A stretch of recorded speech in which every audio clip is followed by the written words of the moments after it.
ಈ ಬಡವನ ಮನೆಯಲ್ಲಿ. ಇರಲಿ ಸೂರ್ಯ,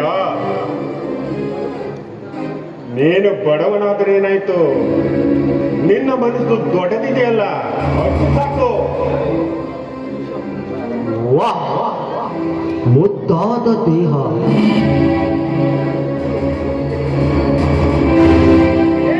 ವಿಶ್ವ.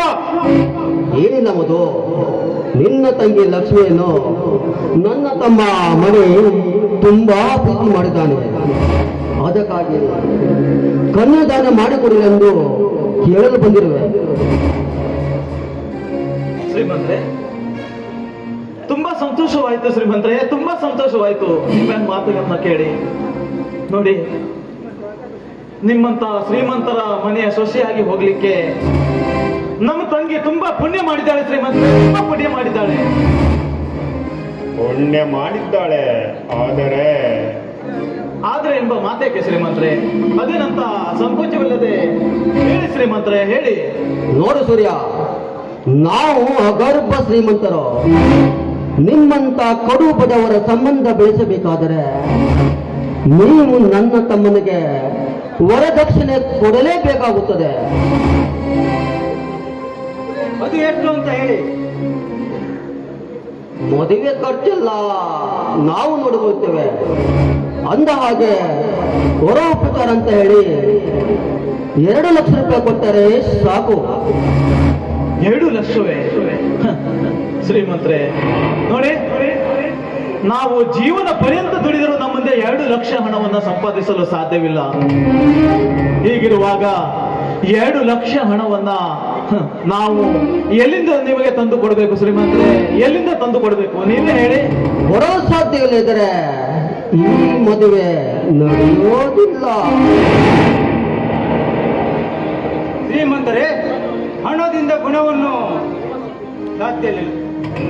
ಒಳ್ಳೆಯ ಸಾಧ್ಯವಿಲ್ಲ. ದಯವಿಟ್ಟು ವರದಕ್ಷಿಣೆ ಕಡಿಮೆ ಮಾಡಿ ನನ್ನ ತಂಗಿಯನ್ನು ಮನೆ ತುಂಬಿಸಿಕೊಳ್ಳಿ. ವರದಕ್ಷಿಣೆ ಕಡಿಮೆ ಮಾಡಿಕೊಂಡು ಬೀದಿ ಬಿಕಾರಿಯಾದ ನಿನ್ನ ತಂಗಿಯನ್ನು ನನ್ನ ಮನೆಗೆ ತುಂಬಿಸಿಕೊಳ್ಳಲು ನನಗೇನು ಹುಚ್ಚು ಹಿಡಿದಿದೆಯೇನೋ?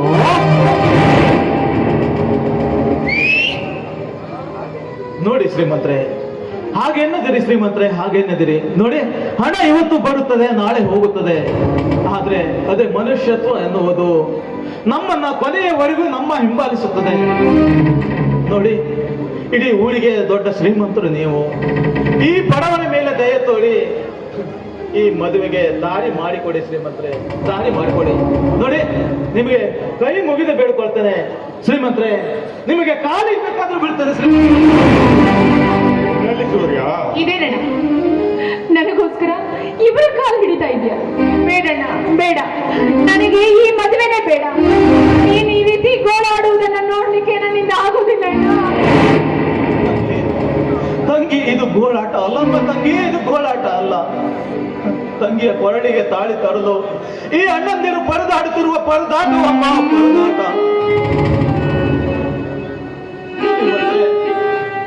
ನಮ್ಮ ಪರಿಸ್ಥಿತಿ ಏನಂತ ನಿಮಗೆ ಚೆನ್ನಾಗಿ ಗೊತ್ತಿದೆ ಶ್ರೀಮಂತ್ರೆ, ನಿಮಗೆ ಚೆನ್ನಾಗಿ ಗೊತ್ತಿದೆ ಶ್ರೀಮಂತ್ರೆ.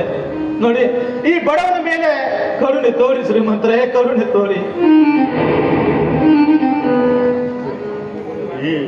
ಸರಿ ಸೂರ್ಯ, ನೀನು ಕೊನೆಗೆ 50,000 ರೂಪಾಯಿ ಹಣವನ್ನು ವರದಕ್ಷಿಣೆಯಾಗಿ ಕೊಡಬೇಕಾಗುತ್ತದೆ. ಆಗಲಿ ಶ್ರೀಮಂತ್ರೆ, ಆಗಲಿ. ಆ ವಿಧಿ ನಿಮ್ಮ ಮಾತನ್ನೇ ಕೇಳುವಾಗ ನಾವಾದ್ರೂ ಏನು ಮಾಡಲು ಸಾಧ್ಯ? ನೋಡು ಸೂರ್ಯ, 1 ತಿಂಗಳ ಒಳಗೆ ನೀನು ಹಣ ಕೊಡದಿದ್ದರೆ ಗಂಡನ ಮನೆಯಲ್ಲಿರುವ ನಿನ್ನ ತಂಗಿ ತವರು ಮನೆಗೆ ಸೇರುತ್ತಾಳೆ, ಎಚ್ಚರವಿರಲಿ. ಆಗಲಿ ಶ್ರೀಮಂತ, ಆದಷ್ಟು ಬೇಗ ಹಣವನ್ನು ನಾವು ಮುಟ್ಟಿಸುತ್ತೇವೆ ಶ್ರೀಮಂತ್ರೆ, ಆದಷ್ಟು ಬೇಗ ಹಣವನ್ನು ಮುಟ್ಟಿಸುತ್ತೇವೆ.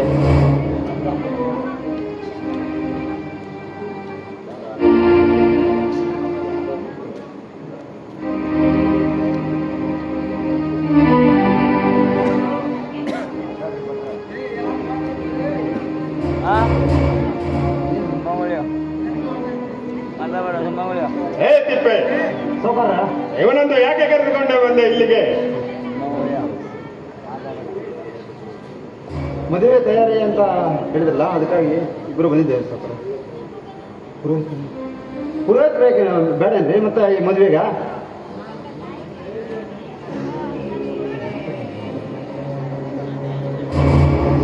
ಒಳ್ಳೆ ಪುರೋಹಿತ ಬೇಡೇನ್ರಿ ಸಾವ್ಕಾರ? ಅದಕ್ಕಾಗಿ ಕೇಳಾಕತ್ತೇನೆ. ಮತ್ತೆ ಮದುವೆ ಮಾಡ್ಬೇಕು ಅಂತ ರೆಡಿ ಮಾಡ್ಕೊಂಡಿದ್ದಾರಲ್ಲ ಮತ್ತೆ?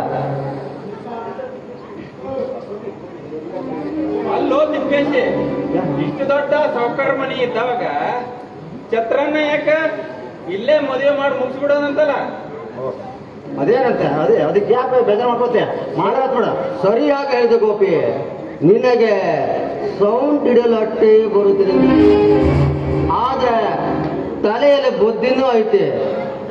ಹೌದೌದು ನೋಡ, ಇವನ್ ತಲೆಯೊಳಗೆ ಬುದ್ಧಿನೇ ಐತಿ, ನಿಮ್ಮ ತಲೆಯೊಳಗೆ ಲದ್ದಿ ತುಂಬಿದ್ದೆ ಅನಿಸ್ತದೆ. ಮತ್ತ ತಿಪ್ಪೆ ಏನಂದಿಲ್ಲ? ಏನಿಲ್ರಿ, ಮತ್ತ ಮನೆ ಭಾರಿ ಚಂದ ಐತಿ ಅಂತ ಹೇಳಕತ್ತೀನಿ. ಮತ್ತ ತಿಪ್ಪಿ ಹೆದರ್ಬೇಡ ನೀನ. ಏನ ಈ ಬಡ್ಡಿ ಮಕ್ಕಳಿಗೆ ಹೆಂಗ್ ಬುದ್ಧಿ ಕಲಿಸ್ಬೇಕು ಏನ್ ನನಗೆ ಗೊತ್ತೈತಿ. ಏನಂದಿಲೆ ಬದ್ಮಾಸ್? ಏನಿಲ್ಲ ರೀ ಸರ್.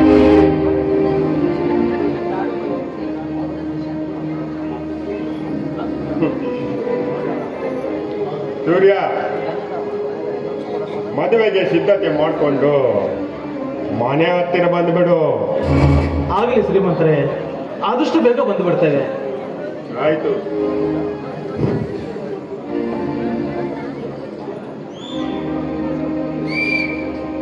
ಮಧು, ಅಂತೂ ನಮ್ಮ ತಂಗಿಗೆ ಒಂದು